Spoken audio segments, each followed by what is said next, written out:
great things happening with our military. We also essentially approved a budget, which is in the facility, you'll like to hear this, of $1 trillion, $1 trillion.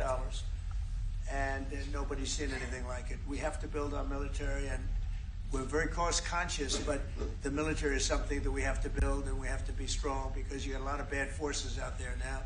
So we're going to be approving a budget, and I'm proud to say, actually, the biggest one we've ever done for the military.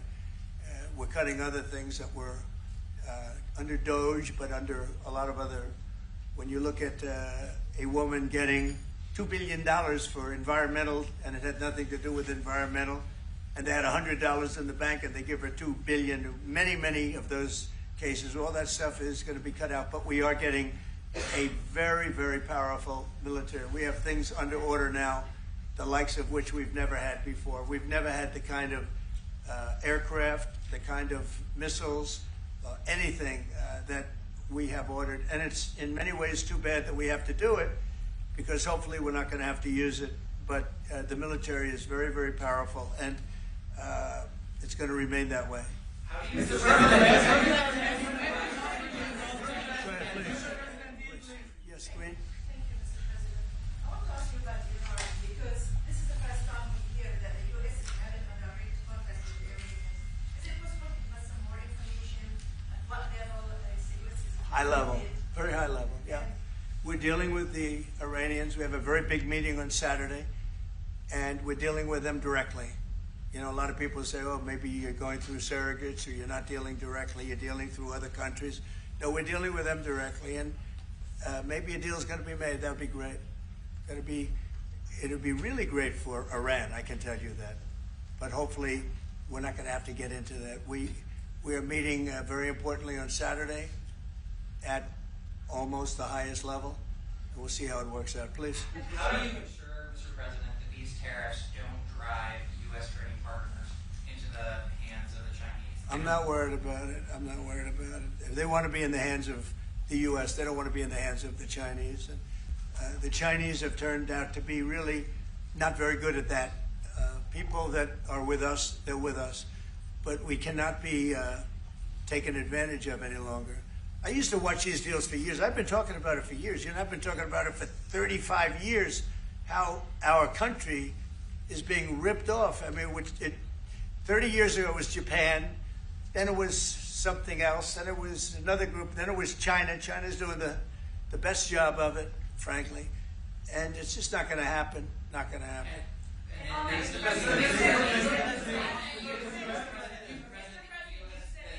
EU has said that they have offered 0 for 0 tariffs on cars and industrial goods. Is that not enough? Well, the EU, no, it's not. The EU has been very tough over the years. I always say it was formed to really do damage to the United States in trade. That's the reason it was formed. It was formed with all of the countries from Europe, I guess most of them, not all of them, but most of them. And they formed together to create a little bit of a monopoly situation, to create a unified force against the United States for trade. So they have NATO, which is largely the same countries, and they took advantage of us dollar-wise and militarily until I got there. You know, I was able to get $600 billion from NATO, where they paid NATO because most of these nations weren't even paying. We were paying for NATO, so we're paying them to guard them militarily, and they're screwing us on trade. So that's not a good combination. So now it's really turned around. It's the opposite, and the European Union's been very bad to us. They don't take our cars, like Japan in that sense. They don't take our agricultural product. They don't take anything practically. And yet they send millions of cars in a year, Mercedes-Benz, Volkswagen, BMWs. They're sending millions and millions of cars into the U.S., but we don't have a car that's been sold to the European Union or other places, but let's go for the European Union.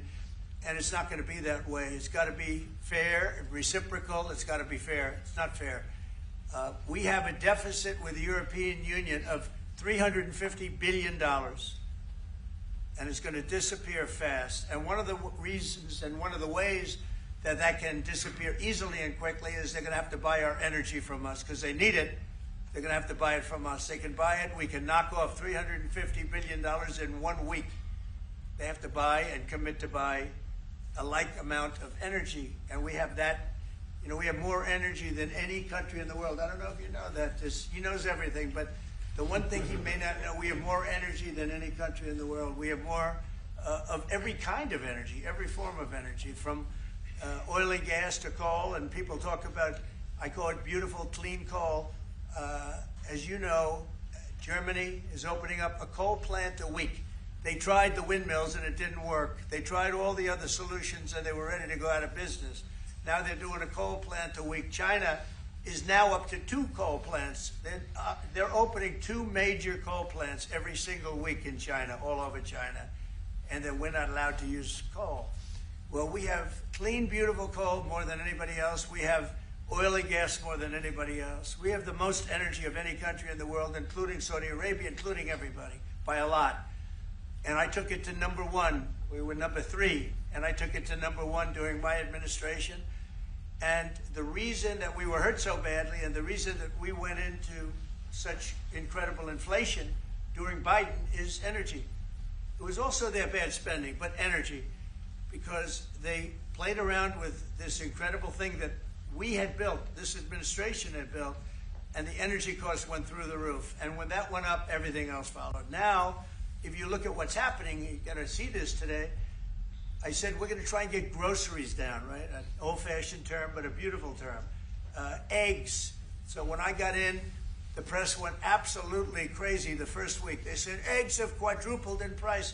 I said, I just got here. Tell me about it. And Brooke Rollins and our team did a great job, and eggs are down now 79%, and they're all over the place. And this was a problem that somebody else would have taken a long time to cure. We have energy is down. We have interest rates are down. We have groceries, meaning food is down. We have everything is down at levels that nobody ever thought possible. Energy looks like it's going to be in the $2.50 a gallon range, and maybe below that for a car. So for gasoline. So we're really doing amazing. I mean, we're cutting prices because prices got so high people couldn't live. I mean, the prices for groceries, the prices for standard groceries, standard things were going through the roof. They couldn't live. And now those prices are coming down. So call them groceries, but that's down, energy's down, and interest rates are down. Everything's down. And the interest rates, the beauty there is when we refinance debt, you know, debt's become such a big factor in this country. We're going to start paying debt off with tariffs and other things. But it's such a big factor because the interest rate's so high. Well, now that's coming way down. So our budget's going to look a lot better because interest costs are way down. And I guess I've done that. Okay. Many Israelis are watching you now on live show. Good. What is your specific I hope they like way me. for getting the hostages out from the horrific captivity? Yeah, we are trying very hard to get the hostages out. We're looking at another ceasefire. We'll see what happens. But we want to get the hostages out. The Israeli people want the hostages out more than anything. They want the hostages out. This man is working very hard with us to do that. I mean, I don't know. I hope he's being appreciated because he's been a great leader. He's working very, very hard on the hostages and many other things. And there are plenty of things you have to work on. It's a tough place in the world, isn't it? I have a good partner. Yeah, you do have a good partner, and so do we. We're working very hard on the hostages. If you're going to negotiate a new deal with Iran, can you elaborate how it's going to be more effective than the JCPOA? Well, I can't really say that, but I think it'll be different and maybe a lot stronger. But they were so happy when we made that first deal because we did get a lot out. You know, I had people right in this office, this beautiful Oval Office. They came in, 10 people, hostages, you know that. And I said to them, so how was it? And the stories they told me, I mean, as an example, I said to them, was there any sign of love? You were there, 10 people. It's only 10, but it's pretty representative. Did the Hamas show any signs of, like, help or liking you? Did they wink at you? Did they give you a piece of bread extra? Did they give you a meal on the side, like, you know, you think of doing? like would happen in Germany, would happen elsewhere. People would try and help people that were in unbelievable distress. They said no. I said, all of them. I said, did they ever wink at you like, you'll be okay? You're going to be okay? No, they didn't do that. They'd slap us. The hatred is unbelievable. And the lives, you know, they lived in a pipe, not really a tunnel, it was a pipe. And they always thought they were suffocating. They were going to suffocate. And then they'd open up the pipe, and it was like 3.5 feet high. This isn't, you know, we hear tunnels is bad, but pipes are worse. And the stories I heard were incredible. But I just said, was there any sign of potential love or affection? And there were none whatsoever. It was amazing to me. There was nothing like, here, take this, it's a little extra meal or something.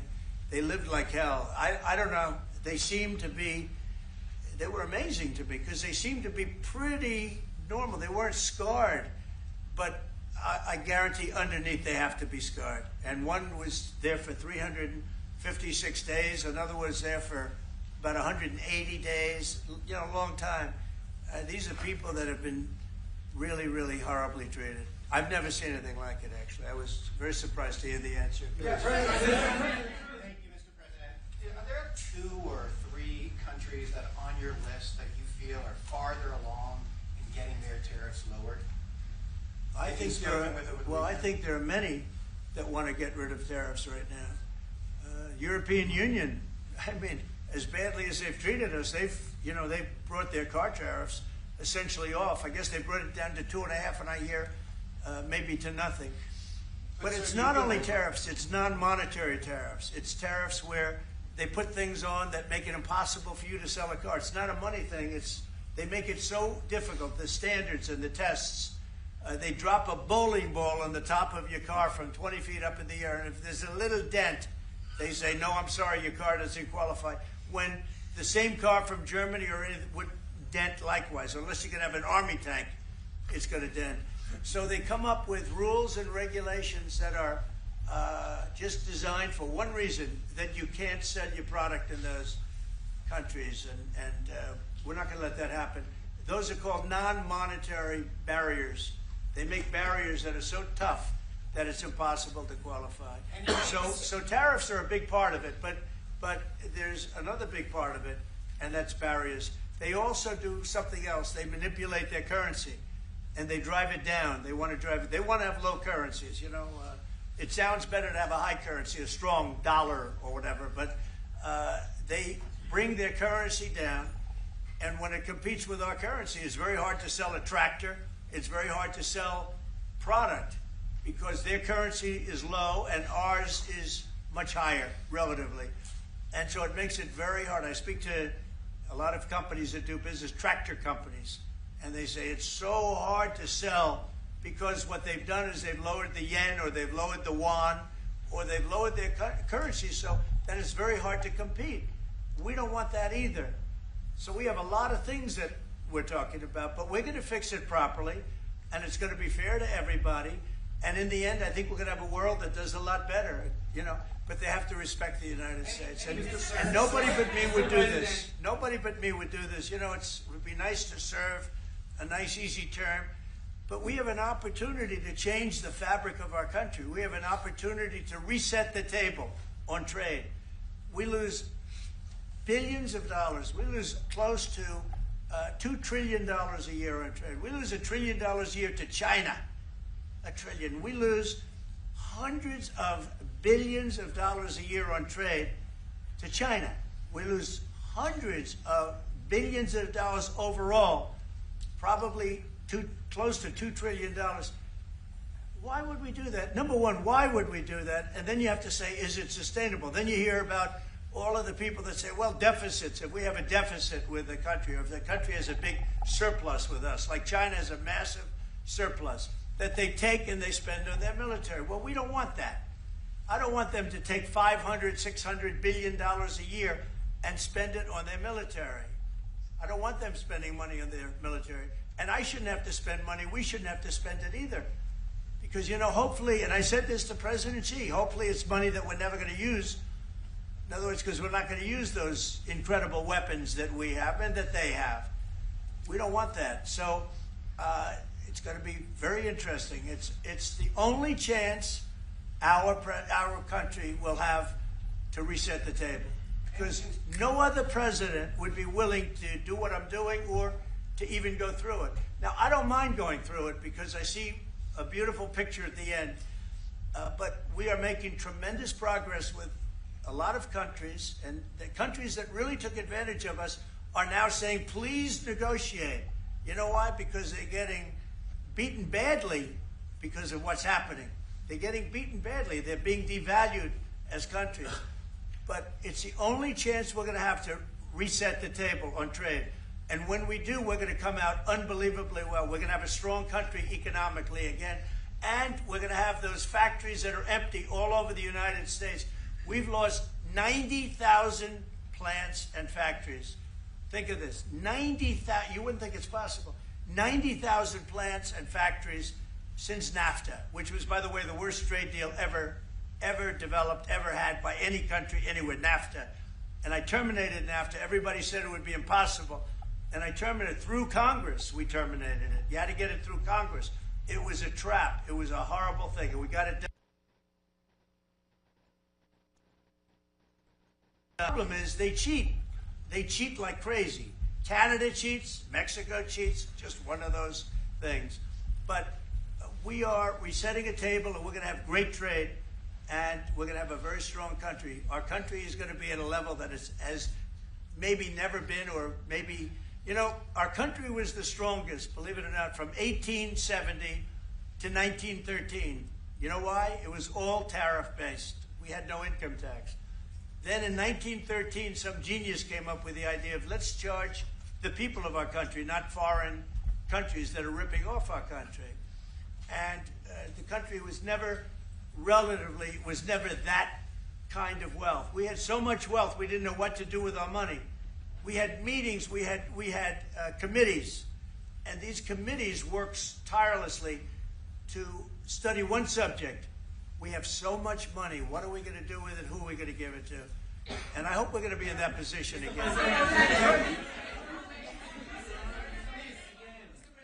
plan to reduce the tariffs that the government put on Israeli goods? 17%? On where? On Israeli goods, the 17%. Do you plan Well, to we're reduce talking about a whole new trade. Maybe not. Maybe not. Don't forget, we help Israel a lot. You know, we give Israel $4 billion a year. That's a lot. Congratulations, by the way. That's pretty good. But we give Israel billions of dollars a year. Billions. It's one of the highest of, and we give a lot of countries money. You wouldn't believe if I said we give Afghanistan a lot of money. Do you? Because that was a Biden deal, another Biden deal. Not only did he embarrass us with that, but they give them billions of dollars, Afghanistan, right?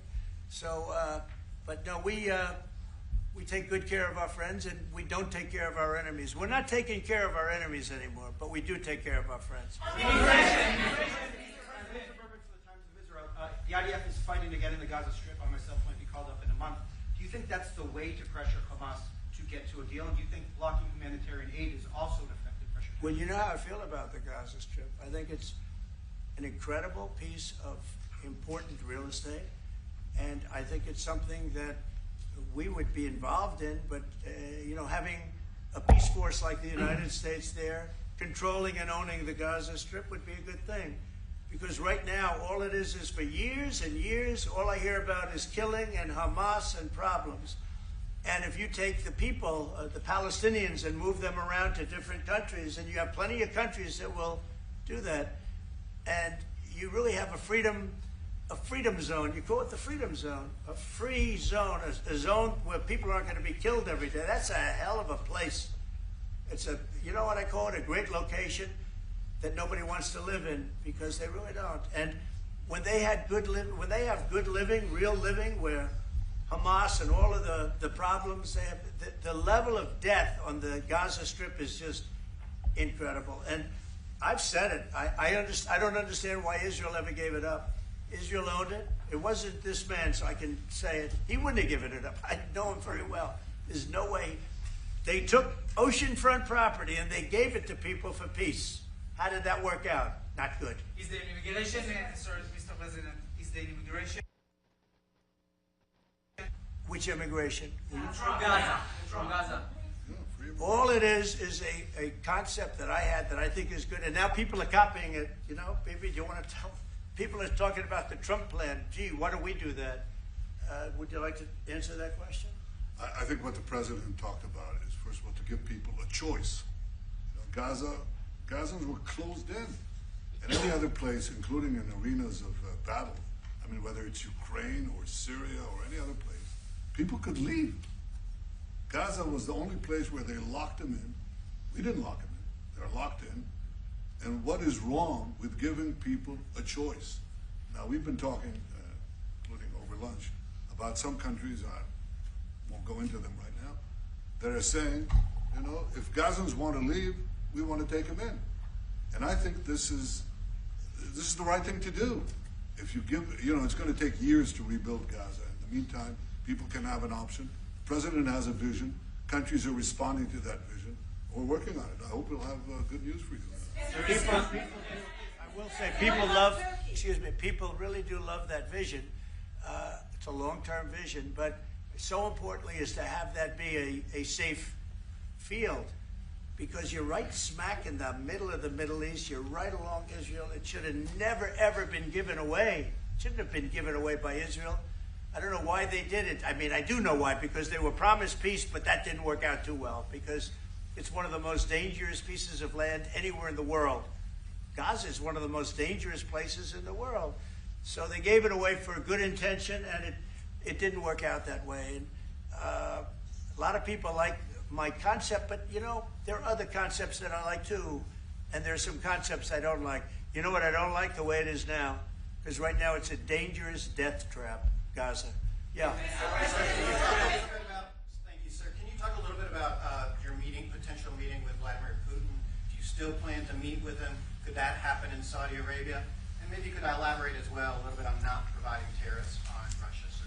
So the reason we're not talking about tariffs with Russia is because we're not doing business essentially with Russia, because they're in a war, and I'm not happy about what's going on with the bombing, because they're bombing like crazy right now. They're bombing. I don't know what's happening there. That's not a good situation.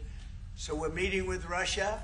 We're meeting with Ukraine, and we're getting sort of close, but I'm not happy with all the bombing that's going on in the last week or so. Horrible. It's a horrible thing. It's a horrible thing.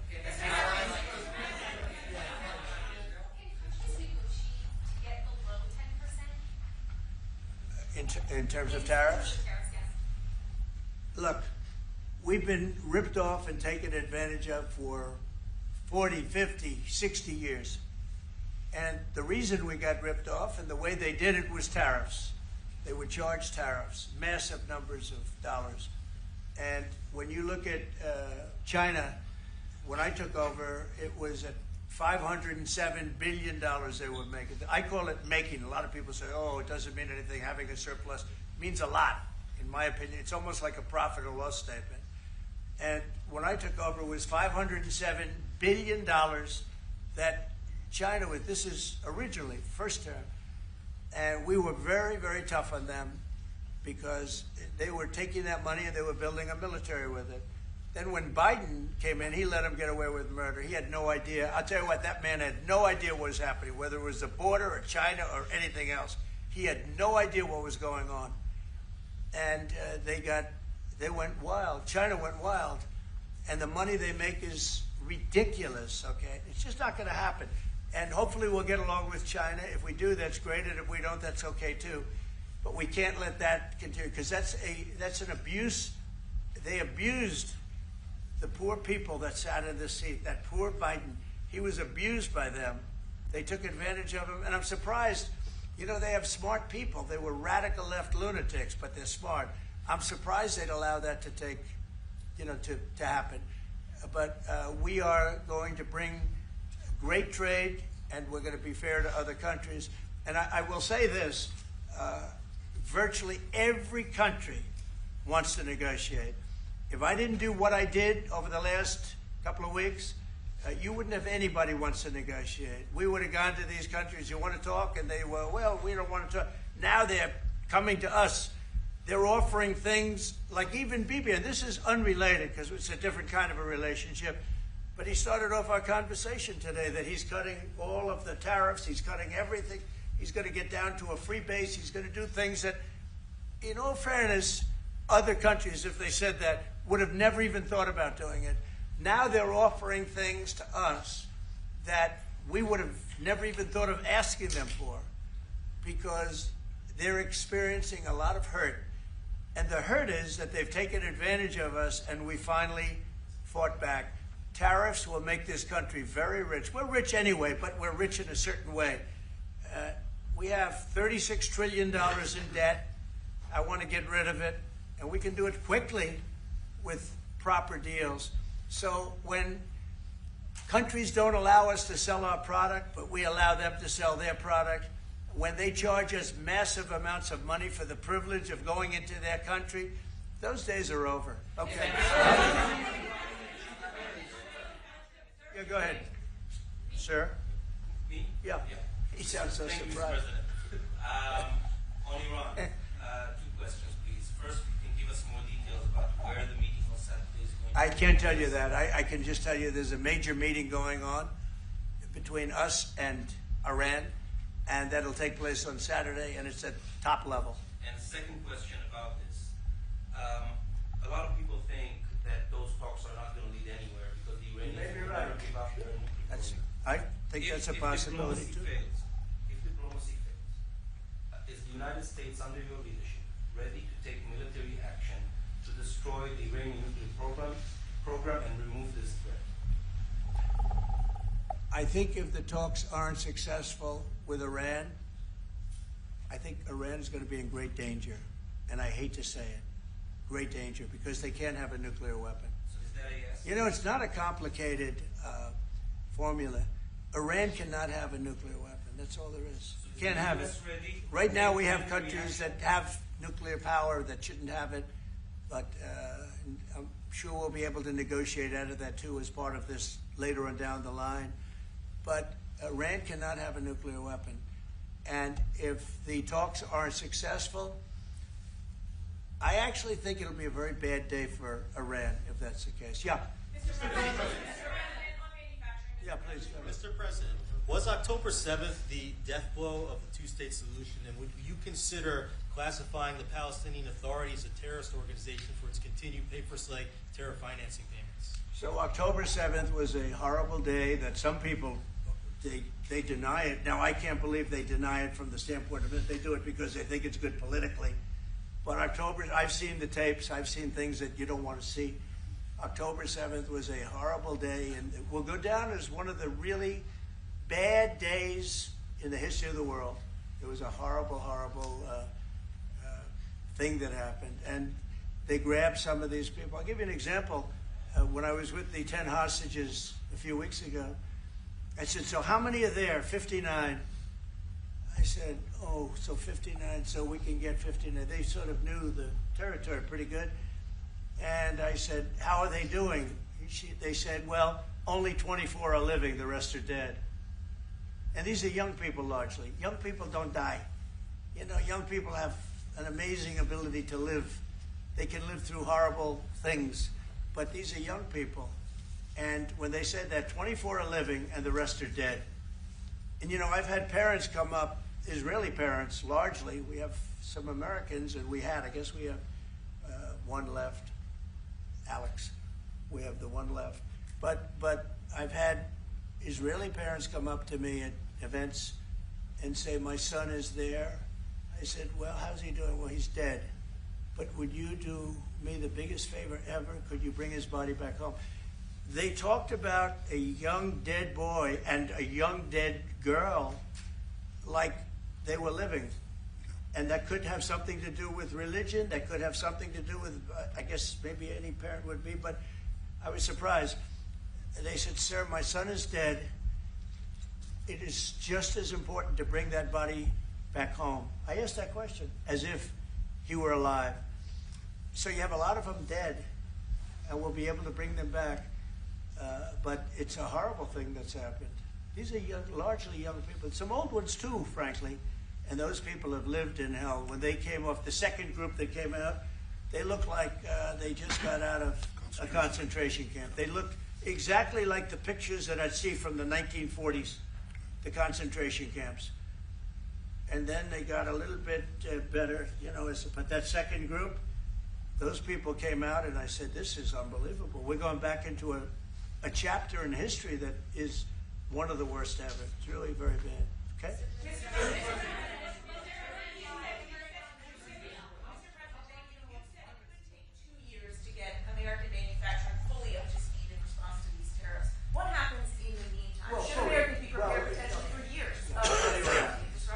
We have now $7 trillion. Think of this, $7 trillion of commitments from companies wanting to go in, from Apple to many, many companies.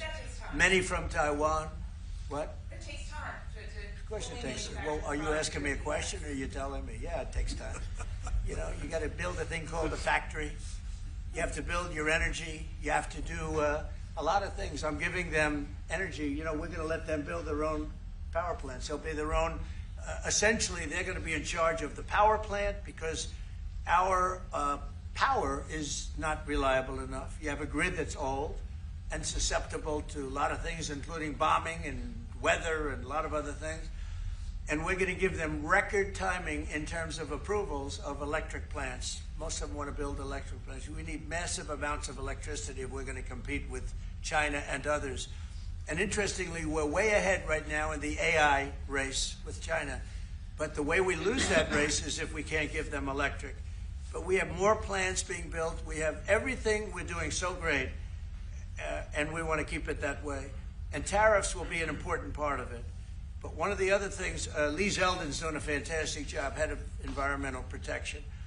And he's doing very rapid approvals for people to get, for big companies that are going to build a plant that's going to cost billions of dollars, and we're going to get them their approvals. They have to be environmentally perfect, everything good, but they're going to be in record time, a matter of months versus a matter of many, many years. Okay?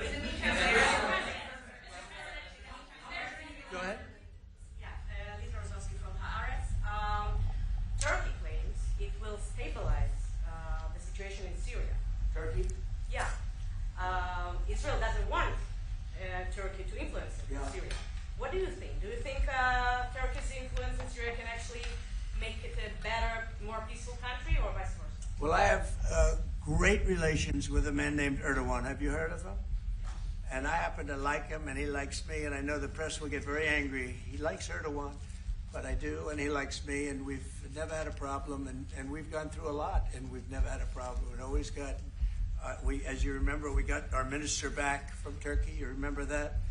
And this was a big deal at the time, and we got him back.